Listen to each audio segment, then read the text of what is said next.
아이들에게 꼭 필요한 이 습관, 물론 성인들에게도 유익합니다. 과연 무엇일까요? 안녕하세요. 반갑습니다. 초등교사 해피 이선생입니다. 오늘은 아이들에게 꼭 필요한 어떤 중요한 습관에 대하여 이야기해 보려고 합니다. 이 습관은 아이들뿐 아니라 성인들에게도 아주 중요합니다. 과연 무엇일까요? 그럼 지금부터 자세하게 이야기해 보겠습니다. 출발! 아이들에게 필요한 습관은 여러 가지가 있을 것입니다. 그 중에서 오늘은 두 가지를 이야기해 보겠습니다. 첫째, 계획을 세우는 습관입니다. 계획을 잘 세우는 아이가 공부도 잘합니다. 우리가 어떤 일을 하던 미리 계획을 세워야 합니다. 그래야 그 계획에 따라 체계적으로 일을 할 수 있습니다. 아이들이 공부도 마찬가지입니다. 하교 후, 주말, 방학 때 항상 먼저 계획 세우는 습관을 가져야 합니다. 하지만 초등학생들 중 미리 계획을 세우는 아이들은 많지 않습니다.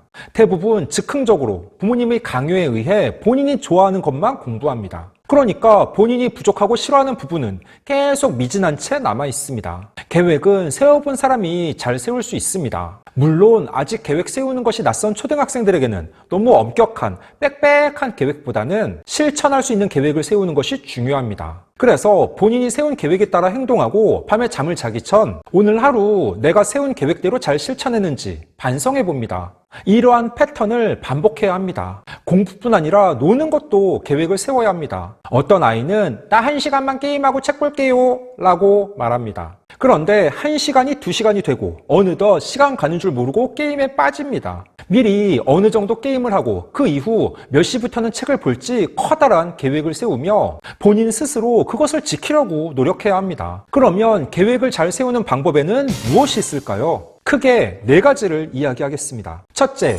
계획을 세우기 전 브레인스토밍을 해야 합니다. 브레인스토밍이란 자유롭게 아이디어를 떠올리는 것입니다. 내가 오늘 해야 할 일이 무엇인지 생각나는 대로 적어보고 그중 우선순위를 결정하여 안배합니다. 둘째, 실천 가능성을 고려합니다. 즉, 실천할 수 있는 계획인지 꼭 생각해 보아야 합니다. 평소 전혀 책을 읽지 않고 공부를 하지 않던 아이가 갑자기 부모님이 계획을 세워서 공부하라고 강요하니까 200페이지짜리 책을 다 읽고 영어 단어 100개를 외운다고 계획을 세웁니다. 그게 실천 가능하겠습니까? 안 됩니다.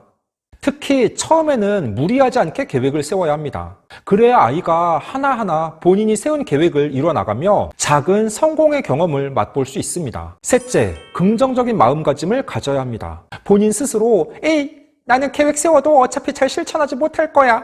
또는 계획을 세워서 실천하지 못했다고 해서 거봐, 역시 나는 안 돼. 이렇게 부정적인 마음을 먹으면 안 됩니다. 처음부터 아이들이 세운 계획을 100% 잘 지키면 사람이 아니라 기계죠. 부족한 부분이 있으면 그것을 본인이 스스로 느끼고 내일 더 열심히 생활하면 됩니다. 평소 할 수 있다는 마음을 갖는 게 중요합니다. 넷째, 보충할 수 있는 시간을 별도로 마련합니다. 가능하면 주말 반나절 정도는 아무 계획도 세우지 않고 비워둡니다. 그리고 그 시간에는 내가 일주일 동안 세웠던 계획들 중 실천하지 못한 일들을 처리합니다. 혹시 지난 일주일간 내가 세웠던 계획들을 완벽하게 다 지켰다면 주말 반나절의 시간은 자신에게 선물로 줍니다. 그 시간에는 여유 있게 휴식을 취하고 평소 하고 싶었던 활동을 합니다. 아이들이 계획을 세워도 잘 지키지 못하고 중도에 포기하는 대부분의 사례는 너무 무리한 계획을 세워서 그런 경우가 많습니다. 그래서 주말 반나절 정도의 보충 시간, 여유 시간은 꼭 필요합니다. 집중!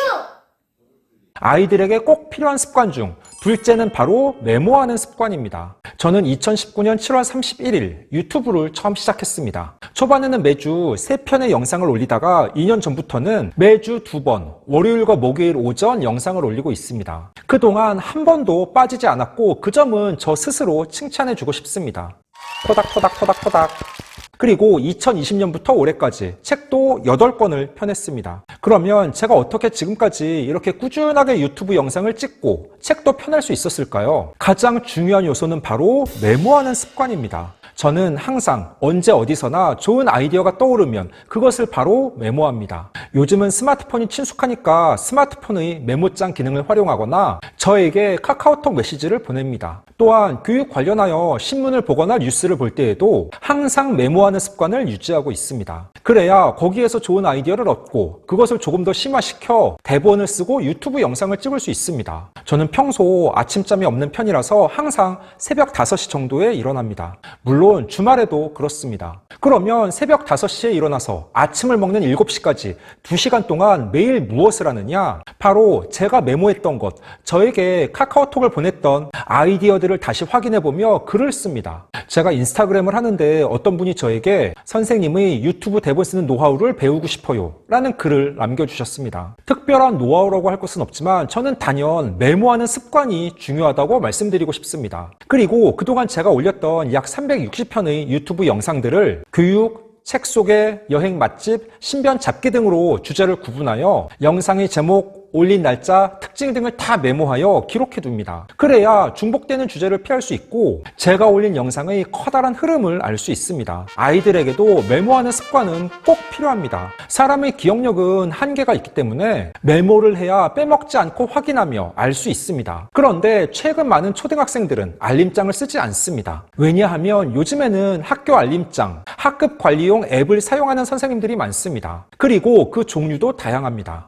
클래스팅, IM스쿨, 클래스 123, 이알림이, 네이버 밴드, 구글 클래스룸, 키즈노트, 학교종이 등등. 교사가 알림장의 내용을 앱에 올리면 부모님들이 가정에서 편하게 확인할 수 있습니다. 그런데 정작 알림장의 내용을 알고 기억해야 되는 아이들은 교실의 대형 TV 화면에 담임 선생님이 띄워준 알림장을 쓰지 않고 눈으로만 봅니다. 그러니까 과제를 안 해오고 단원평가 준비도 하지 않으며 발표 준비도 깜빡하는 경우가 많습니다. 당연히 학교에서 지금 당장 눈으로 볼 때에는 알겠지만 메모를 하지 않으니까 집에 가서 놀다 보면 내가 무엇을 해야 하는지 기억나지 않는 것입니다. 그래서 아이들도 항상 메모하는 습관이 필요합니다. 그 기본은 알림장을 꼬박꼬박 쓰고 집에 와서 꼭 확인해 보는 것입니다. 그리고 스마트폰이 있는 아이들은 저처럼 스마트폰의 메모장 기능을 활용하면 됩니다. 학교에서는 스마트폰 사용을 못하는 경우가 많기 때문에 그때에는 아이들에게 작은 메모장을 사주셔서 쉽게 가지고 다니며 기억해야 하는 내용들을 메모할 수 있도록 해주시면 좋습니다. 사실 오늘 말씀드리는 계획 세우기, 메모하기는 그렇게 어렵거나 힘들지 않습니다. 습관으로 자리 잡는다면 분명 아이의 학습 측면뿐 아니라 생활 측면에서도 많은 도움이 될 것입니다. 하지만 아이들이 스스로 알아서 하기는 어렵습니다.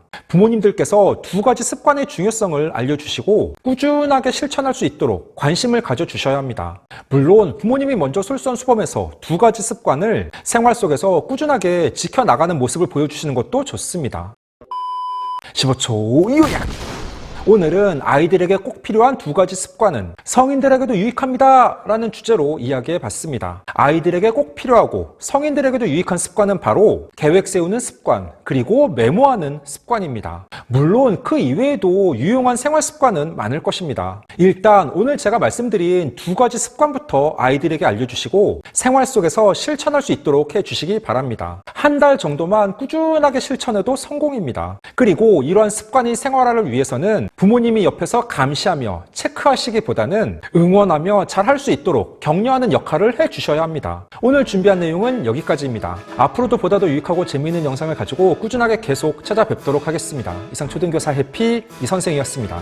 안녕.